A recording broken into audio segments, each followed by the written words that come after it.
First day, March 24th, 2011, Dinner and Learn God of Understanding, Part 17. Good evening, ladies and gentlemen, and welcome to Judaism and Recovery. We're reading God of Understanding, Jewish Spirituality and Recovery from Addiction by Rabbi Shais Taub. And today we're ready for Part 5, which is Recovery and the Codependent. How friends and family of addicts are affected by addiction and how they too can recover. So that's chapter 14 on page 121. I would like to point out that really, once we start talking about codependency, we'll find out that every person who is an addict is at risk of being a codependent, because the characteristics of the codependent exist already by the addict. So, if you are not officially a codependent because you are an addict, you should pay attention, because you might discover certain things in this chapter that might get you running to a codependent meeting. And rightfully so. The author starts chapter 14 with a typical conversation between a rabbi, a counselor, or whatever it is, and a family member of the addict, which goes like this. The rabbi asks the family member, "Do you know about Al-Anon?" Now the author doesn't give this introduction that happens to me, which is, I get a phone call of this woman who says, "Rabbi, you need to help me. My kid has a problem." I said, "How old is your kid?" She says, 44. I said, "I think you're the problem." I don't say that. I think that. Right. I say to her, "Have you heard of Al-Anon?" If he's 45 and your kid has a problem, you probably qualify. So what's Al-Anon? It's a group of friends and family of alcoholics. So they can help get my husband to stop drinking? No. AA is for alcoholics. Al-Anon is for people who are going crazy from dealing with an alcoholic. Where are you? I'm kind of in the middle of the page. I went straight to the middle. So, whether your husband wants to ruin his life or not is not your decision. How you live your life is your decision. You mean I should leave him? I didn't say that. I said that how you live your life is your decision. Alan can help you get some clarity about how to live your life. You mean whether or not I should stay with him? So this is the conversation. No, it's not really about him. With him or without him, you'd always be with yourself, right? Alan can help you focus on your issues and work on yourself. You mean if I change, my husband will stop drinking? Nope. I mean if you change, then you will be better able to take care of yourself. Whether or not he's still drinking, Alan will help you to go to work on yourself. He's a sick one. What do I have to work on myself? You want to feel better, find a better way to live. I want him to stop drinking, then I'll be able to live. Okay? That's the person who is obviously codependent, trying to live in the problem rather than in the solution.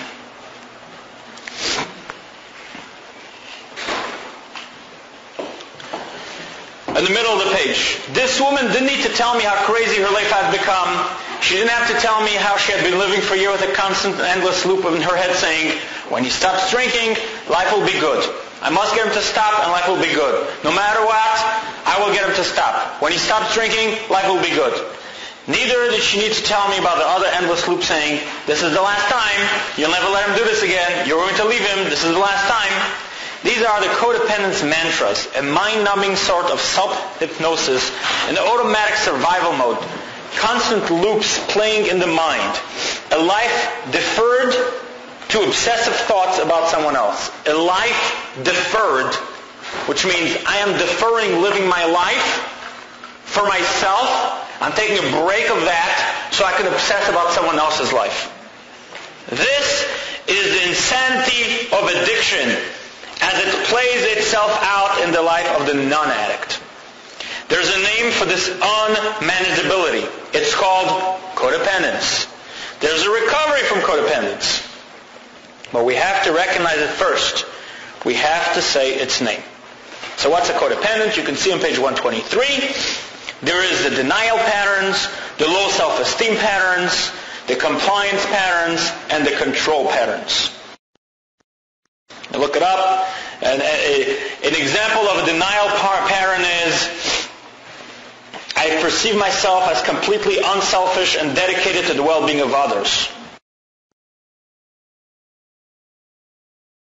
A low self-esteem pattern is, I do not perceive myself as a lovable or worthwhile person.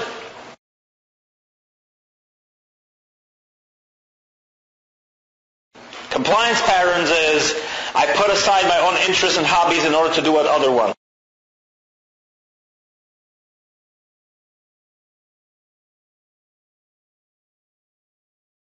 Control pattern is, I freely offer advice and directions without being etc. So you might not be a technical codependent, but you might identify yourself with any of those patterns and characteristics of codependence. By the way, the author uses the term, the author copies from Coda, and the second set of patterns is called low self-esteem. Now I have a problem with this term low self-esteem, which has nothing to do with the topic, but hey, I have the mic so I can rant. And low self-esteem connotes that there is high level, people who have high self-esteem and people who have low self-esteem. Now they haven't devised a test yet to figure out who tests high on self-esteem and who tests low. There's no machines, there's nothing. So really, saying high self-esteem, saying high self-esteem and low self-esteem is really comparing it to another person's esteem or self-esteem. So I like to call it, instead of saying low self-esteem and high self-esteem, I like to call it self-esteem and other esteem. And that covers it. If my esteem comes from myself, then I have self-esteem. If my esteem comes from how others perceive me, or what others think of me, then I don't have self-esteem, I have other esteem. Okay? Now, what's the addict we know is addicted to his drug of choice. No, his drug of no choice.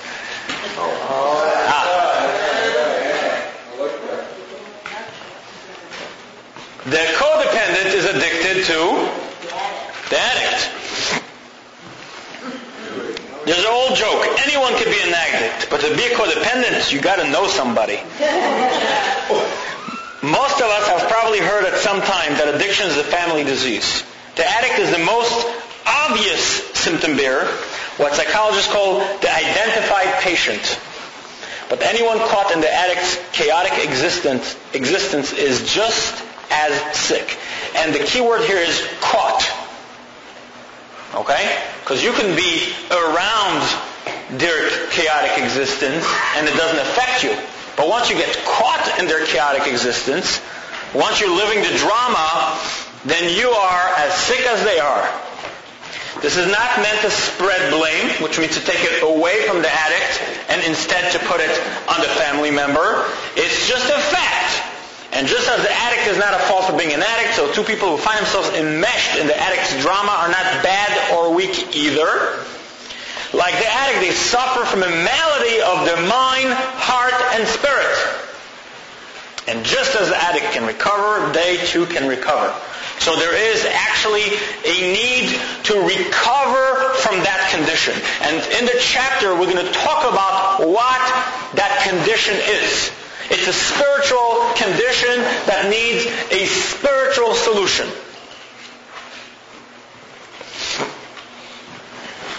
Thus, contrary to popular misconception, those who join Anon groups such as Al-Anon and Ar-Anon and Coda, Families Anonymous, and the like, are not there to learn how to cope better with the addict's problem. They're actually there to learn how to stop dealing with the addict's problem and start living their own lives, whether the addict chooses to recover or not. So I'm learning to not being caught in the addict's chaotic existence. I'm not trying to stop it. I'm not trying to fix it. I'm trying to untie myself from his or her chaos. In other words, the addict is not the codependent's problem. The codependent is the codependent's problem. Just like the addict says, the drug is not my problem, I'm my problem. Same goes for the codependent.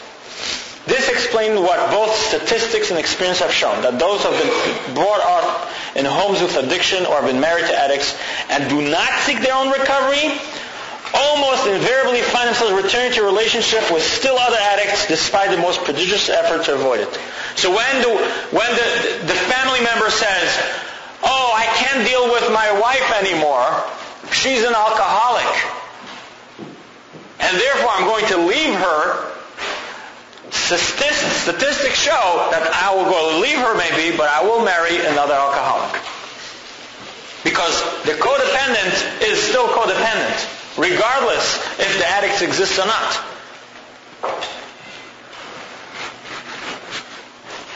When we say that the codependent suffers from the disease of addiction just as much as the addict, we're not stating the obvious, that friends and family suffer from the consequence of the addict's behavior. We're talking about something that often goes unrecognized and hence untreated.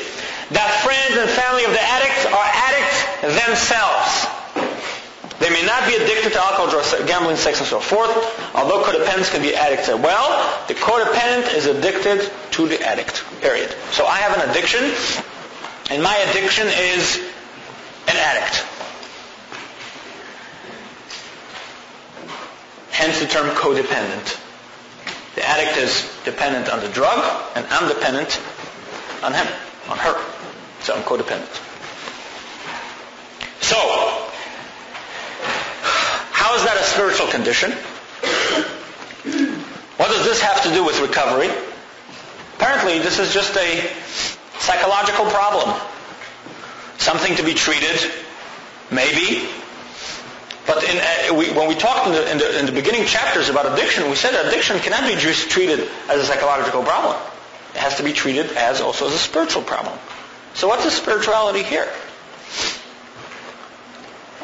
As we mentioned a few times already in this book, one way of describing addiction is an obsession with control. Regardless of one's drug of choice, all addictions stem from a deeply felt need to exercise an almost godlike, keyword, power over reality. As such, active addicts expend inordinate amounts of energy trying to gain control over their addictions. In this regard, the codependent is no different, except that the codependent is fixated on controlling someone else's addiction, and the more hopeless the situation, the greater the codependent's compulsion to try to impose order.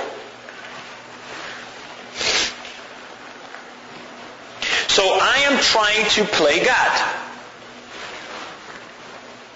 Okay? I believe, we'll see a little more later, I believe that without me, that person is doomed. And I am the only person who can save that person from themselves. Well, that's giving myself godlike powers. Another person's well-being depends on my actions. And whatever I'm going to do today is going to change if this person is going to live or that person is going to die.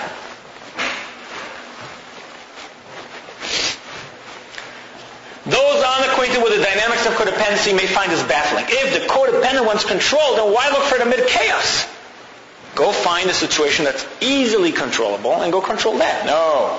But anyone who seriously poses this question might as well ask why the gambling addict is more likely to bet the house on the long shots than on the favorite.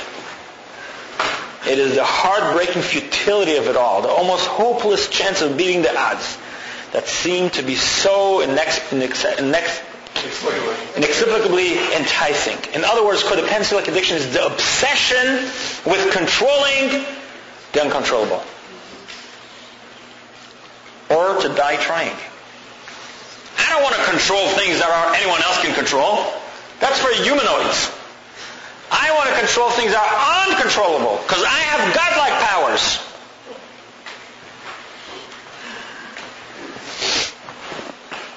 There is also a certain morbid sense of nobility, a martyr, a hero, in the codependent's dedication to living out every horrid detail of their script to its tragic end.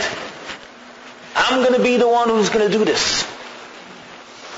The codependent will expend extraordinary effort to avoid letting go.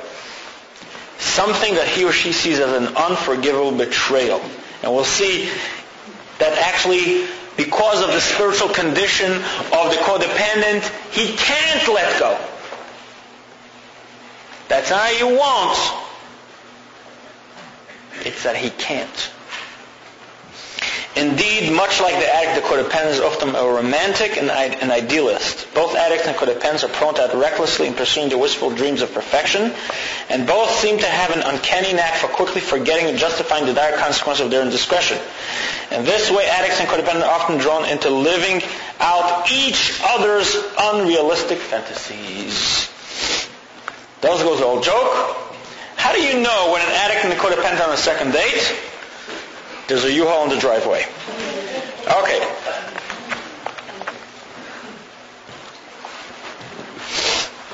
So what do we have? This is what we got.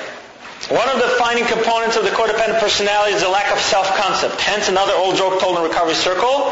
What's the last thing to happen to a codependent before they die? Someone else's life flashes before their eyes.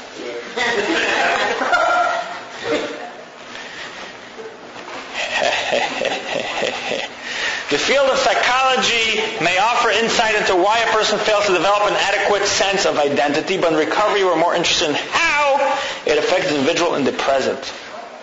Whatever the cause for the codependent's lack of identity, what is certain is that the unrecovered codependent faces a vicious cycle of seeking validation and receiving abuse and degradation instead. So I need someone else to tell me how great I am in order for me to feel good about myself. I feel that the only way to do that is to save them. That's the ultimate being a good person. Saving another person. What do I get instead? I get abuse and degradation. So, instead of learning my lesson and saying, okay, no validation is coming from there, I say, perhaps I didn't try hard enough. Perhaps next time I'm going to save them, and this time they're going to validate me as a hero, and that's going to be worth all the abuse that I got all that time, but still worth it for the next time around. As we alluded to at the beginning of this chapter, codependency is quite similar and in some ways even indistinguishable from addiction. One thing that addiction and codependency have in common is that they are both forms of being divorced from one's own self. The addict uses his or her drug of no choice as an escape. The codependent uses the preoccupation with trying to fix the addict in much the same way. We said the story here a couple of weeks ago about the Bezusha, who said on his deathbed, I'm not looking to try to be Moses or Abraham. If they ask me why I wasn't Moses or Abraham, I will say, because I wasn't Moses or Abraham. But if they ask me, Zusha, why weren't you Zusha? Then I have an issue. So here comes the spiritual part of it. God created me and put me in this world for a purpose. What is the purpose of my creation? What is the purpose of my creation? Some of us live our whole lives and try to find out what's our purpose. But the codependent has it all figured out. His purpose is to fix someone else. Could you imagine? God put this person in the world for the purpose of fixing another person. Is that possible? Would God do such a thing? One thing is clear to me. Whatever my mission in this world is to fix myself. Whichever way I get to it. fixing myself, I fix others, I'm missing out on my mission. Each of us has been given a unique mission in this world in a lifetime to carry it out. The active codependent, however, puts life on hold, we talked about it before. While trying everything to change the addict, the codependent manipulates, argues, prays, screams, cries, makes ultimatum with the addict, makes ultimatum with God. But the one thing that the codependent does not do, and as we said before, cannot do without the help of a higher power, is let go. The codependent can no more imagine life without an addict than the addict can imagine life without addiction.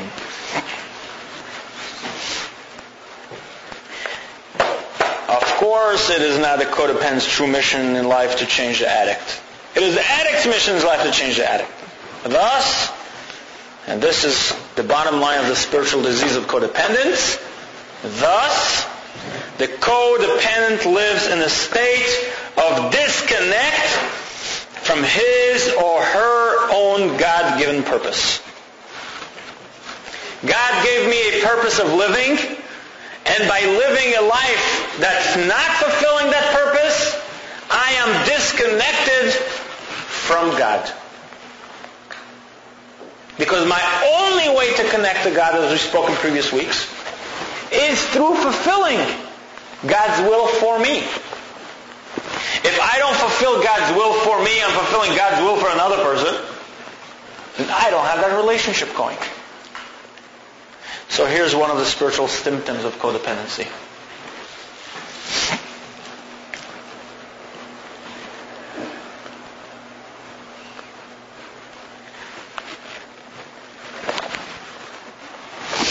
I'm going to turn to page 127. And now we're going to talk about relationships.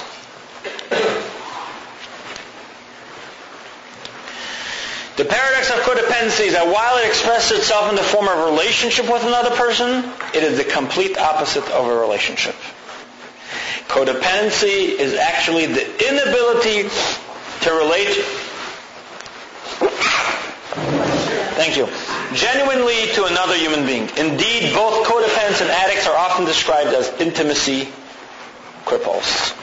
What it means is like this. A relationship requires two self-identified human beings who connect with each other and become intimately engaged. That's a relationship. Depending on what type of relationship, it's a different type of intimacy. It's a parental relationship. It could be a fraternal relationship. It could be a spousal relationship. It could be a student-teacher relationship. Friendship, etc. Relationships are when two separate people who have separate identities can relate to each other and connect with each other in an intimate way. If I don't have a me, if I don't have an identity that is separate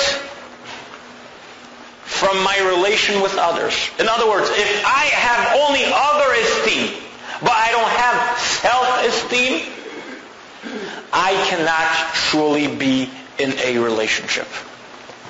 A relationship requires me to exist prior to the relationship. If my only existence comes from the relationship, then I'm not in a relationship.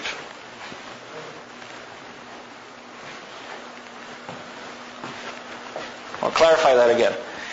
A relationship is possible only if I existed fully prior to the relationship. But if prior to the relationship I did not have an independent identity, then I cannot have a true relationship.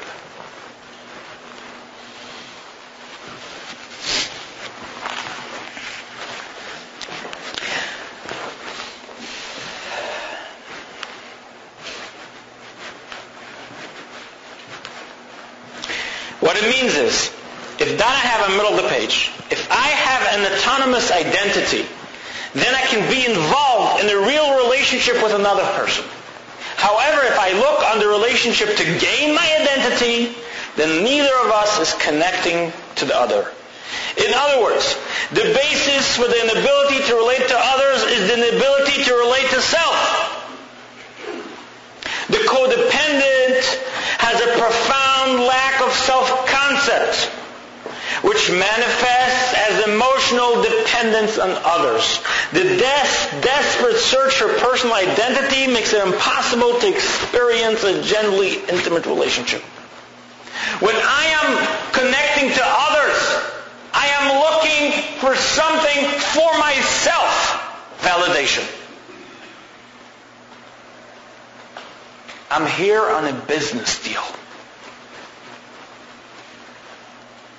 I'm here for a selfish reason. I can't have a relationship out of selfishness. It's not a real relationship. I'm using you. The codependent is using the addict as a way to feel good about themselves. They're not in a relationship. They have a business deal going. You clean up after my mess, and I give you a reason to exist. You call this a relationship?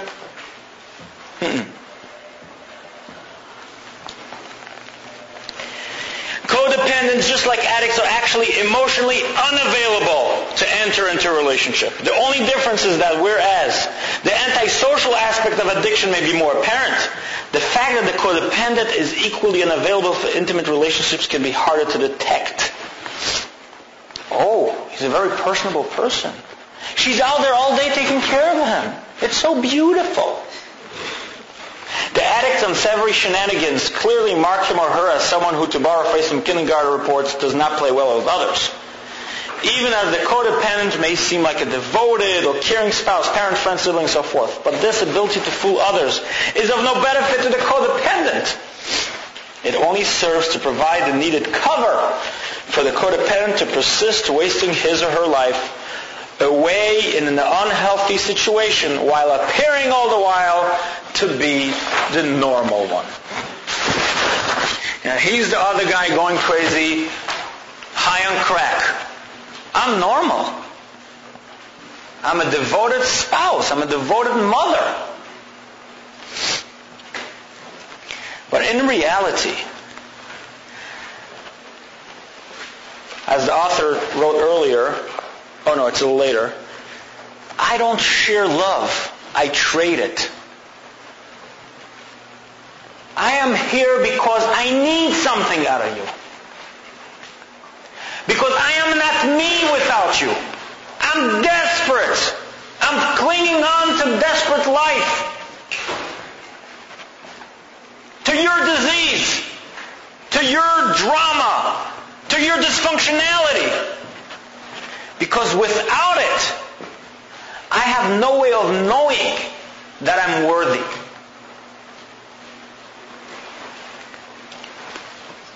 So when I am not engaged in this drama,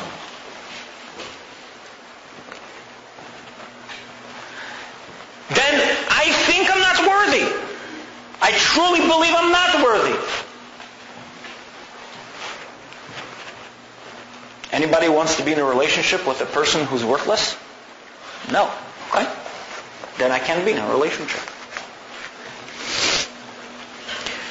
We're going to talk about the solution a little more next week and the week after. But let's just do a little reading for the next few minutes of a passage in Ethics of Our Fathers, a quote from Hillel the Sage, which famously said, "If I am not for myself, who will be? But if I am only for myself, what am I? And if not now, when?" These are three short phrases, each one a question. Let us first examine the first part of Hillel's teaching. If I'm not for myself, who will be? This simple meaning of this rhetorical question is an admission that I must be assertive in taking care of my own needs, because I cannot expect other people to do it for me. So, no one can take care of me. I got to take care of myself. This is one of the dilemmas of codependence. Friends and families of addicts often suffer from fundamental lack of self-concept, and as such have a very hard time recognizing their own needs.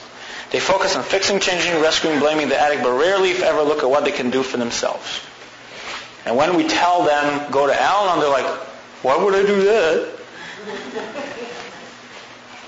Well, to take care of yourself. How can I take care of myself?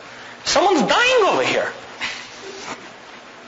Recovery from codependency is thus a process of discovering an identity and a life outside of the dysfunctional relationship from the addict, becoming one's own nurturer and advocate. You want to stop being codependent, there's only one way about it. You got to exist on your own outside of the relationship. To return to Hillel's statement, the classical commentary explained that the question, if not for myself, who will be, may also be interpreted in a slightly different manner. If I don't fix myself, who will fix me? In other words, if I'm not accountable to myself for my own growth and development, who else's job it is? So I can't be busy fixing others, because then who's going to fix me? Another codependent? The codependent?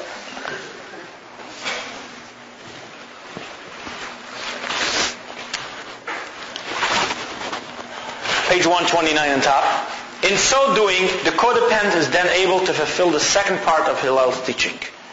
But if I'm only for myself, what am I? This is the call to helping others. Oh, I just thought that we're not supposed to help others. Helping others is possible when I have fixed myself first. That's why it's the second stanza. It is by first establishing a sense of emotional autonomy that the codependent becomes able to be for others, namely, to give freely and lovingly. Be in a relationship. I cannot be in a relationship if I'm not me. So, first sentence says, be you. Second sentence says, once you're you, guess what? You are now emotionally available.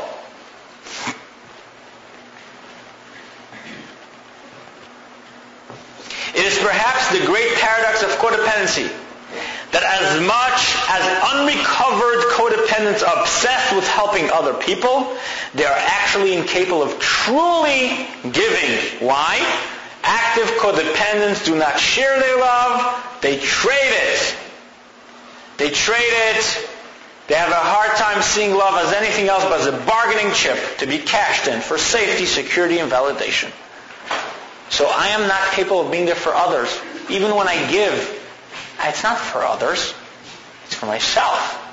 Like I said before, it's a selfish reason to be in a relationship because I need something.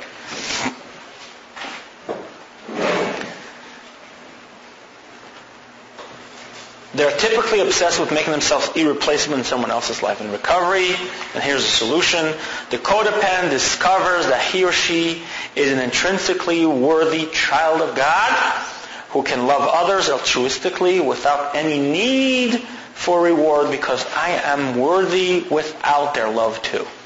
I am worthy without their validation. I am worthy because I am.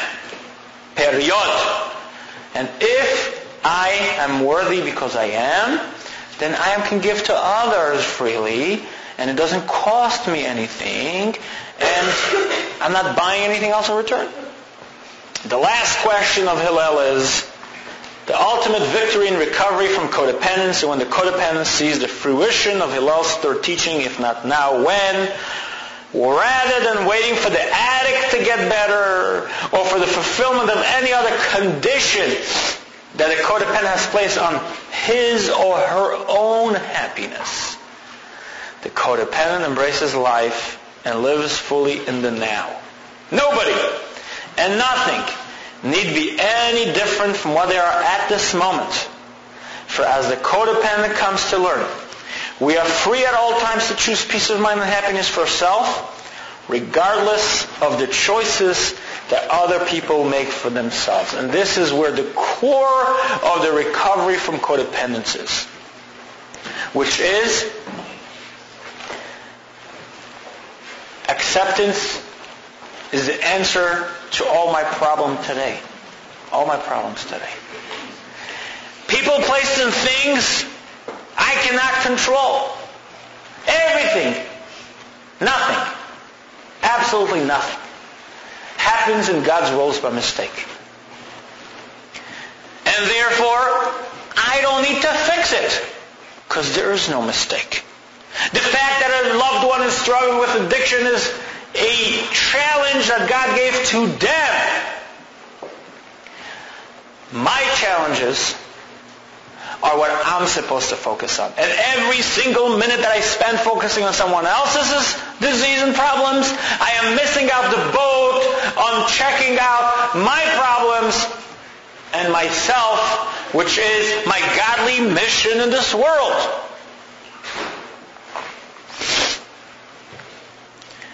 But I have the capacity to change that. I have the capacity to forget about everything else in this world and focus exclusively on myself. Not as a selfish thing, but as a selfless thing. When I focus on myself, I'm being the best being I can be. And when I'm the best being I can be, I am the best contributing member of society. But when I am focusing on being the best contributing member of society, I cannot be who I am supposed to be.